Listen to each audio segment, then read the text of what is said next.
একটি গুপ্ত বাহিনী তাদের সাথে সেদিন নির্বাচনে জাতীয় বেঈমান হিসেবে আখ্যায়িত হয়েছিল, একই সাথে তাদের সাথে নির্বাচনে অংশগ্রহণ করার মাধ্যমে। আপনারা যে এই যে নির্বাচিত করেছেন, বিএনপি সরকারকে যে নির্বাচিত করেছেন, এই বিএনপি সরকার কিন্তু আপনাদের সরকার, এবং সেজন্যই আপনারা খেয়াল করে দেখেছেন যে আমরা নির্বাচনের আগে আমরা দেশের মানুষকে কতগুলো প্রতিশ্রুতি দিয়েছিলাম।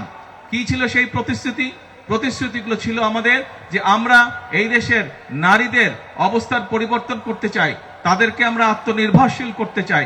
সেই জন্যই কিন্তু আমরা ফ্যামিলি কার্ডের কথা বলেছিলাম, এবং আপনারা দেখেছেন যে ফ্যামিলি কার্ডের কাজ সরকার গঠন করার সাথে সাথে আমরা সেই ফ্যামিলি কার্ডের কাজ শুরু করেছিলাম। একই সাথে আমরা বলেছি যে আমরা কৃষক ভাইদের জন্য সহযোগিতা করার জন্য আমরা কৃষক কার্ড দেব কৃষক ভাইদের জন্য, সেই কাজটি আমরা শুরু করেছিলাম।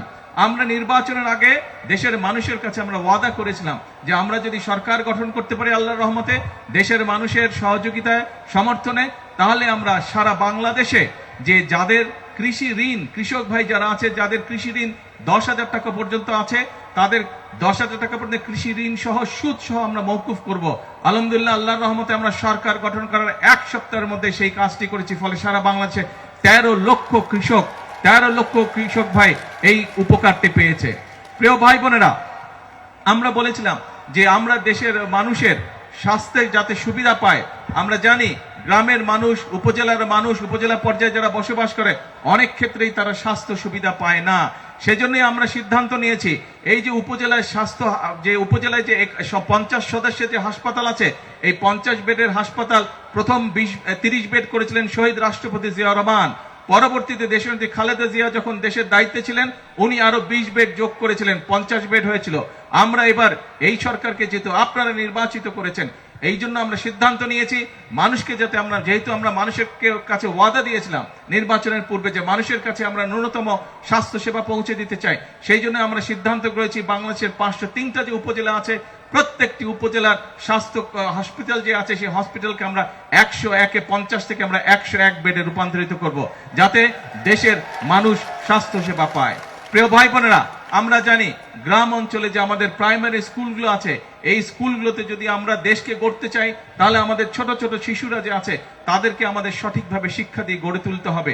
এবং সেই জন্যই আমরা জানি যে বহু শিশু আছে যারা স্কুলে হয়তো যায় ঠিকই, কিন্তু নতুন জামা বা স্কুলের জন্য যে জামা কাপড় দরকার সেটি তাদের বাবা মা হয়তো কিনে দিতে পারে না।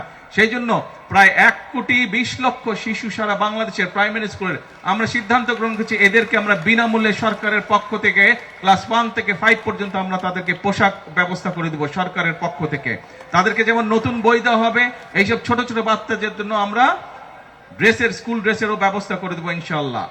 প্রিয় ভাই বোনেরা, যে কথাটি দিয়ে শুরু করেছিলাম যে আমরা চাই দেশের মানুষের অবস্থার পরিবর্তন করতে, দেশের মানুষের ভাগ্যের পরিবর্তন করতে, এবং সেই জন্যই আপনারা দেখেছেন যে আমরা এক এক করে পরিকল্পনা গ্রহণ করছি, যেই পরিকল্পনাগুলো বাস্তবায়ন করতে পারলে ইনশাআল্লাহ এই দেশের ভাগ্য যেমন বদলাবে, এই দেশের মানুষের ভাগ্য একই সাথে বদলাবে। কিন্তু দেশের জন্য কাজ করতে গিয়ে, দেশের মানুষের জন্য কাজ করতে গিয়ে আমরা দেখছি কিছু সংখ্যক মানুষ আছে, এই বাংলাদেশে কতগুলো রাজনৈতিক দল আছে, আমরা দেখছি যে তারা রাজপথে বিশৃঙ্খলা সৃষ্টির চেষ্টা করছে। যেভাবে তারা স্বাধীনতা যুদ্ধের বিরোধিতা করেছিল, যেভাবে তারা 86 সালে এই চট্টগ্রামে সেই মাটি যেখানে স্বৈরাচার বলেছিল যে যারা নির্বাচনে যাবে তারা জাতীয় বেঈমান হবে, কিন্তু সেই স্বৈরাচার ঢাকায় ফিরে গিয়ে সেই নির্বাচনে আরেক স্বৈরাচারের অধীনে অংশগ্রহণ করেছিল, এবং তাদের সাথে একটি গুপ্ত বাহিনী তাদের সাথে সেদিন নির্বাচনে জাতীয় বেঈমান হিসেবে আখ্যায়িত হয়েছিল, একই সাথে তাদের সাথে নির্বাচনে অংশগ্রহণ করার মাধ্যমে। এই গুপ্ত বাহিনীকে আমরা আবারও পরবর্তীতে দেখেছি যে 96 সালে আবার দেশের মানুষের সাথে গাদ্দারি করে তারা আবার স্বৈরাচারের সাথে হাত মিলিয়েছিল, গণতন্ত্রের বিপক্ষে তারা অবস্থান করেছিল। প্রিয় ভাই বোনেরা, আজকে আবারও এই গুপ্ত বাহিনীদেরকে আমরা দেখছি যে তারা মানুষকে বিভ্রান্ত করছে, মানুষের সঙ্গে মিথ্যা কথা বলছে, তারা বিশৃঙ্খলা তৈরির চেষ্টা করছে। প্রিয় ভাই বোনেরা, আপনারা চট্টগ্রামের মানুষ, এই চট্টগ্রামে দেশি বিদেশি বহু মানুষের বিনিয়োগের কলকারখানা আছে, আপনারা খুব ভালো করেই জানেন। আপনাদের এই চট্টগ্রামের মানুষ ব্যবসার সাথে বিভিন্নভাবে ব্যবসার সাথে জড়িত, বিভিন্ন ধরনের ব্যবসাতে চট্টগ্রামের মানুষ দেশের অন্যান্য জায়গার তুলনায় তুলনামূলকভাবে বেশি মানুষ এখানে ব্যবসা বাণিজ্য করে।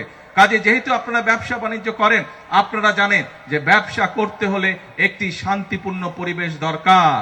কারণ শান্তিপূর্ণ পরিবেশ হলে ব্যবসায়ীরা ভালোভাবে কাজ করতে পারে, সেটি দেশি হোক বিদেশি হোক, ব্যবসায়ীরা বিনিয়োগ করতে পারে। এবং যদি দেশে শিল্প কারখানা গড়ে উঠে, ব্যবসা সম্প্রসারিত হয়, তাহলে আমার দেশের সন্তানেরা সেখানে কর্মসংস্থানের ব্যবস্থা করতে পারবে, আমার দেশের নারীরা সেখানে কর্মসংস্থানের ব্যবস্থা করতে পারবে। ফলে দেশের মানুষের আয় উন্নতি বাড়বে, দেশের মানুষের ভাগ্যের চাকা আস্তে আস্তে পরিবর্তিত হবে। কিন্তু আমরা দেখছি যে একটি রাজনৈতিক দল বিভিন্নভাবে বিশৃঙ্খলা করার চেষ্টা করছে। আমরা জানি বিগত স্বৈরাচার ফ্যাসিবাদের সময় বাংলাদেশের গ্যাস, বিদ্যুৎ এইসব নিয়ে তারা বিভিন্ন রকম পরিকল্পনা করেছে, যেই পরিকল্পনা মানুষের কাজে আসে নাই, যেই পরিকল্পনা ভালো ছিল না দেশের জন্য, কাউকে হয়তো বিশেষ সুবিধা দেওয়ার জন্য তাদের পক্ষে পরিকল্পনা গ্রহণ করেছিল। আমরা এই পরিকল্পনাগুলোর উপর তাদের এই যে অপরিকল্পিত পরিকল্পনা ছিল, অপরিকল্পিত পরিকল্পনাগুলোর জন্য আমরা কাজ করছি এবং ইনশাআল্লাহ শীঘ্রই আমরা বাংলাদেশের জাতীয় সংসদে আমরা সারা দেশের মানুষের কাছে উপস্থাপন করব যে আগামী 10 বছর আমাদের বিদ্যুৎ ব্যবস্থা, আমাদের গ্যাস ব্যবস্থা কি হবে, যাতে করে ব্যবসায়ীরা বিনিয়োগ করতে পারে, ব্যবসায়ীরা যাতে করে আশ্বস্ত হতে পারে এই দেশে বিদ্যুৎ গ্যাস সবকিছু থাকবে। কিন্তু মানুষকে বিভ্রান্ত করে বিশৃঙ্খলা সৃষ্টির চেষ্টা করছে একটি রাজনৈতিক দল। প্রিয় ভাই বোনেরা, আমরা যেখানে প্রতিদিন পরিশ্রম করছি দেশের মানুষের ভাগ্যের পরিবর্তনের জন্য, আমরা যেখানে প্রতিদিন পরিশ্রম করছি দেশের ভাগ্যের পরিবর্তনের জন্য, কিছু সংখ্যক লোক বিশৃঙ্খলা সৃষ্টি করছে। আপনারা 12 তারিখের নির্বাচনে বিএনপিকে সমর্থন দিয়েছিলেন, কারণ বাংলাদেশের অধিকাংশ মানুষ বিএনপিকে সমর্থন দিয়েছিল। কারণ বাংলাদেশের মানুষ জানে এই দেশে যদি মানুষের ভাগ্যের উন্নয়নের জন্য কেউ রাজনীতি করে থাকে, সেটি একমাত্র শহীদ জিয়ার দল বাংলাদেশ জাতীয়তাবাদী দল রাজনীতি করেছে। বাংলাদেশের উন্নয়নের জন্য যদি কেউ রাজনীতি করে থাকে, কোন রাজনৈতিক দল যদি রাজনীতি করে থাকে, সেটি দেশনেত্রী বেগম খালেদা জিয়ার দল বাংলাদেশ জাতীয়তাবাদী দল সেই রাজনীতি করেছে।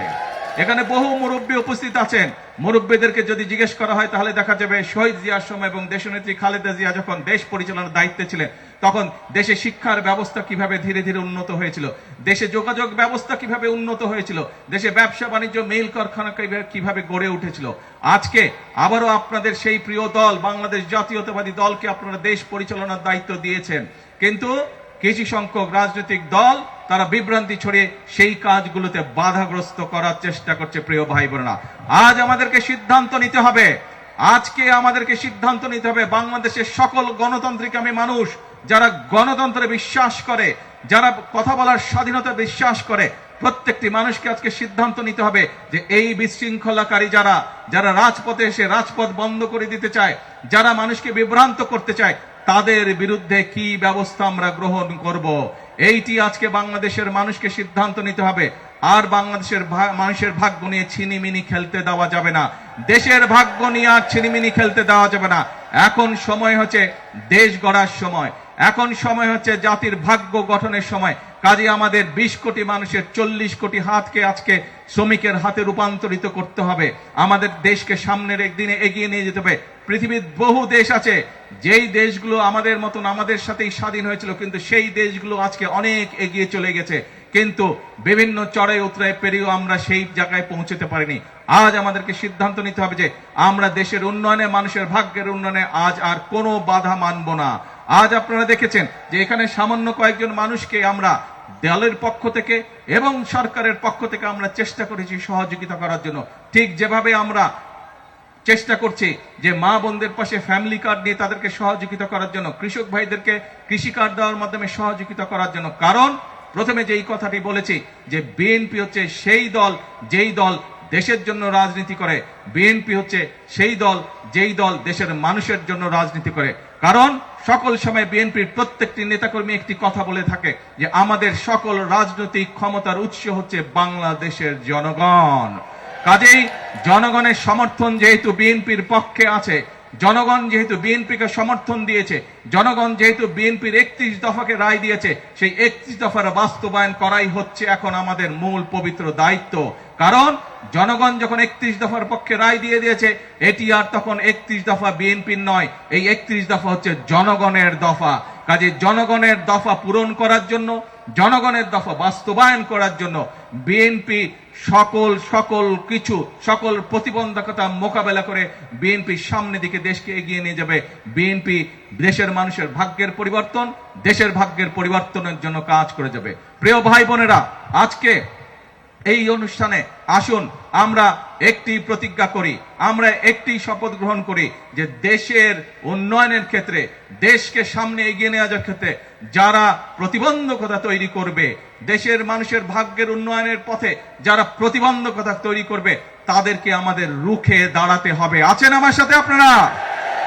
ইনশাআল্লাহ। প্রিয় ভাই বোনেরা, আর আজকে দেখেছেন এই সরকার চট্টগ্রাম থেকে দুইটি গুরুত্বপূর্ণ মন্ত্রণালয়ের দায়িত্ব দুজন গুরুত্বপূর্ণ ব্যক্তির হাতে দিয়েছে। যেহেতু সরকারের চট্টগ্রামের দুইজন গুরুত্বপূর্ণ ব্যক্তি রয়েছে, ইনশাআল্লাহ চট্টগ্রামের উন্নয়ন কেউ বাধা দিয়ে রাখতে পারবে না। সমগ্র চট্টগ্রাম ধীরে ধীরে যে সকল প্রয়োজন উন্নয়নের জন্য প্রত্যেকটি কাজ ইনশাআল্লাহ পর্যায়ক্রমিক ভাবে আমরা বাস্তবায়ন করব। প্রিয় ভাই বোনেরা, আসুন আমাদের সামনে লক্ষ্য একটাই, আমাদের সামনে উদ্দেশ্য একটাই, সেটি হচ্ছে দেশের ভাগ্যের পরিবর্তন, দেশের মানুষের ভাগ্যের পরিবর্তন। সেই জন্যই আমরা একটি কথা বলে থাকি, সেই জন্যই আমরা একটি স্লোগান দিয়ে থাকি, করব কাজ সবার আগে, করব কাজ সবার আগে। আসুন, এটাই হচ্ছে আমাদের প্রতিশ্রুতি, এটাই হচ্ছে আমাদের প্রতিজ্ঞা, এটাই হচ্ছে আমাদের শপথ। আল্লাহ হাফেজ। বাংলাদেশ জিন্দাবাদ, বাংলাদেশ জাতীয়তাবাদী দল জিন্দাবাদ।